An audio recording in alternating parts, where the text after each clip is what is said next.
She's a queen. This is dedicated to all my beautiful queens, all my beautiful ladies out there. She's a queen. Go queen. You got it, girl. She's a queen. You better represent. Go queen. Go queen. Go. She's a queen about her business. Queen. Working hard on a mission. Yeah. Head high, purpose driven. Purpose driven. Crown will never tilted. Queen. Go queen. Go queen. Go queen. Go. Represent. You're a queen. You're a queen. Oh. Thank you for joining the Q-Chat podcast in affiliation with Go Queen Media. This is an exclusive interview with AV Rockwell. AV Rockwell is the director of the highly anticipated Sundance-winning film 1001, starring Teyana Taylor, William Catlett, and Josiah Cross. It was released in theaters nationwide on March 31st. Written and directed by AV Rockwell, 1001 is a powerful film in New York that touches on themes of family, love, gentrification, and so much more. Tune into this wonderful interview where I chatted with AV regarding this great film and also some inspiration on women of color who like to break into the film industry. Questions about this amazing movie, obviously. So the film is titled 1001. So I wanted to ask you, could you possibly tell us about the significance of the title and how it relates to the film's themes?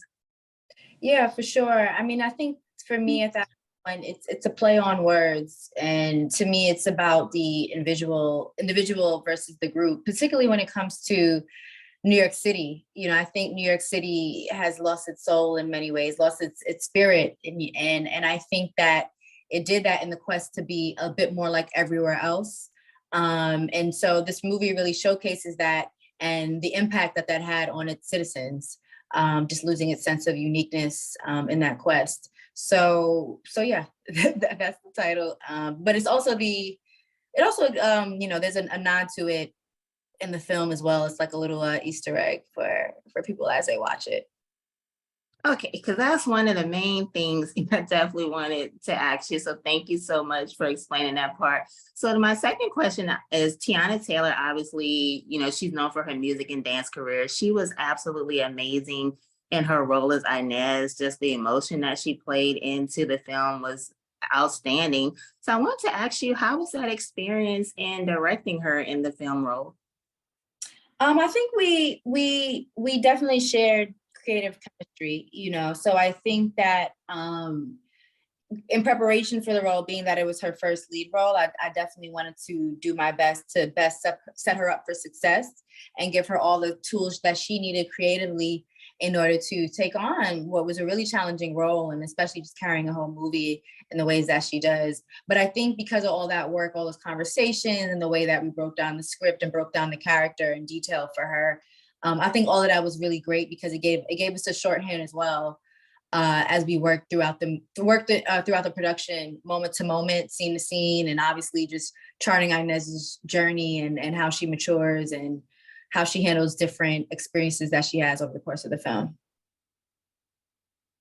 Right. She was absolutely awesome. So my next question has to do really with the film's visual style and the aesthetics. Of course, I think that the movie seemed like a love letter, definitely, to New York, just with the filming and the scenes and everything.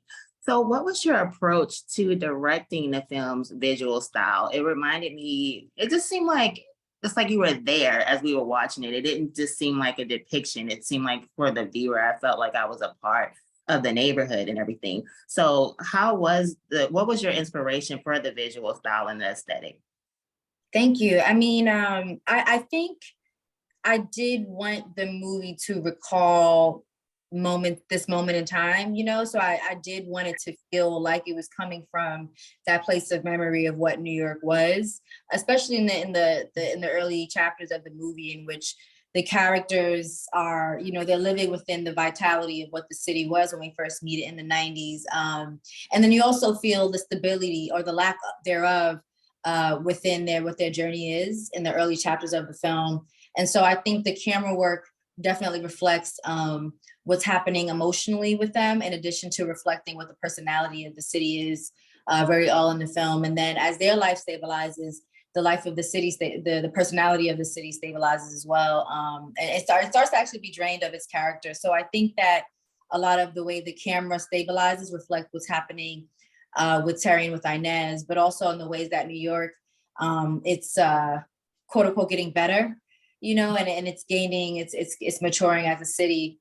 But I think that in many ways in that process, New York also was drained of a lot of what made it great, a lot of what made it exciting, a lot of what it made it the special place that it is.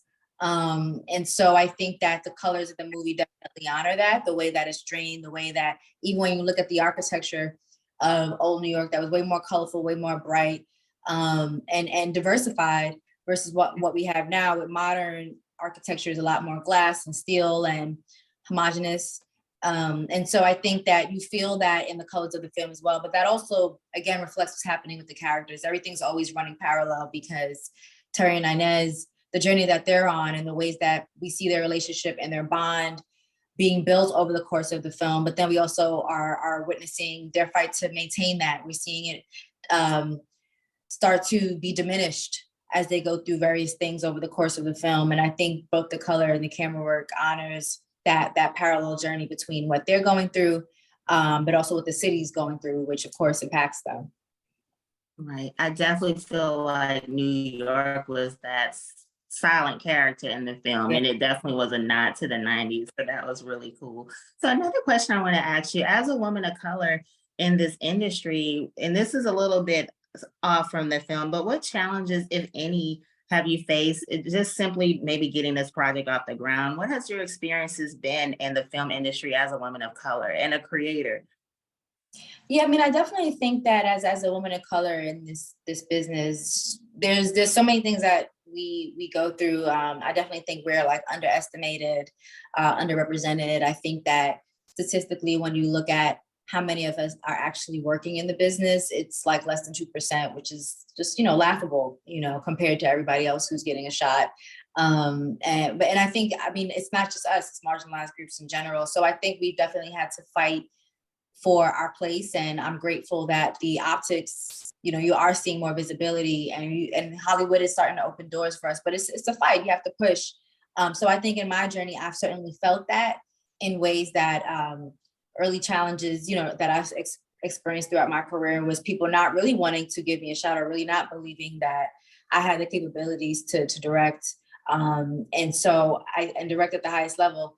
So, but I think I also, in my time, I've also seen people support me as well, you know, and I don't want that to also be underrepresented, you know, or like, I think people forget that there are people that are lifting us up, people that look like me and then people that don't. And I think even within the support that I had making this film, I had Hillman Crad, yes, you know, with Lena, but I also had Sight Unseen, I had Make Ready, I had Focus Features.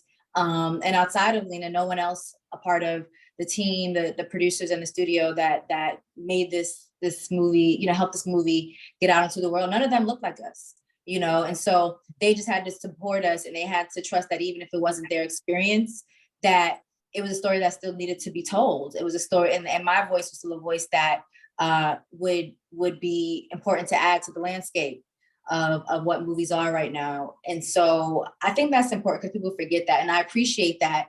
But that being said, progress is slow. It's happening, but it's slow. And so I do think that we have to keep on everybody. We have to keep that pressure on them to keep the door open for us. And as we move along, continue opening the doors for each other. Awesome. And my final question, I know you did mention Lena Waithe. She's another person, of course, a woman of color who's broken many barriers in the industry as a producer on the project. So I just want to finalize my question with two questions, actually. Also, of course, what do you want the audience to take away from the film? But also, with what you've done, this is a great piece of work. You know, it just represents so much. You also was able to put the spotlight on a woman of color such as Teyana Taylor, and you spotlighted some of the struggles that a single mother has to go through, the young Black male Terry, What do you want audiences to take away from the film? And lastly, what would you say to just inspire other women of color who want to break into the industry, whether they're a writer, director, actor? What words of encouragement would you have for them? Yeah, I mean, I think in terms of takeaways from the film, I think it is there's a lot in this picture. I think that, and seeing the journey of Inez and Terry, you're also seeing the journey of what so many of us go through in life. And I think there's a lot that's universal in this film. You know, I think it is a story about unrequited love, not only between people, but between people in the places that they live, you know, the cities that they live in. And so I think that's just one way in that I had into telling the story, and that I felt like people could connect with, no matter if you're a mother and son, no matter if you're a Black woman, period, or a Black boy and trying to relate to his parents, trying to relate to his mom a little bit better. I think there's something in the story for everybody, and a lot of themes that people can gain from in processing the journey of these characters. And I think that for me, that the best thing that I would want is not to people to walk away feeling like all of the answers are there. I think everything is there for them to be processed. I think this is a movie that is there to inspire conversation, not tell people what to do or how to feel. I think they'll feel a lot of things watching the movie. But I think that in the best case scenario, it inspires conversations, not only within ourselves in a way that this movie can be a mirror, but a conversation between people in our lives, conversations between communities, whether that's across gender, whether that's across race, whether that's across socioeconomic backgrounds. I think there's so much in it. So I think people just have to go in and experience it themselves, and be enriched by all there is to take away. I think what I would say to people, young women that look like me that are on this journey, I would just say that, you know, be clear on the stories that you want to tell, be clear on like why you're here, what you want to accomplish, why do you feel like what you have to say is important, you know? And I think all of those things are going to be guiding lights, because it is very challenging. It is very difficult to work in this field. And that belief, not only in yourself, but in the stories that you're trying to tell, and what it's going to make, the impact that it's going to make is going to be what keeps you going amidst all of it. It's going to be your anchor. So I would definitely say that. And I would just say, like, obviously I've continued to work on your craft as well, you know, and I think in the ways that we acknowledged earlier, also understanding that your tribe would not only be people that look like you, but would also be people of that come from other backgrounds as well. I don't think we should try to be as exclusive as the people that excluded us. We should be trying to be better than them, you know, build community that is more expansive and inviting for everyone, and benefiting and being able to experience the benefit of that. Just getting different people that come from different walks of life, different experiences to contribute and add to what it is that you're trying to make. So I think just be open to all the possibilities, but be clear on why you're here in the first place, you know. Love it. Thank you so much for your time. Again, 1001 was a great piece. And thank you again just for contributing and telling our stories and representing us in the way that we want to tell our stories. So thank you again. Thank you so much. I really appreciate this conversation with you. Thank you so much for supporting the film. And I hope everybody will continue to check it out now in theaters. 1001 in theaters now. Much success to you. You too. Bye. Bye-bye. Thank you. Go queen, go queen, go queen, go. Represent, you're a queen, oh.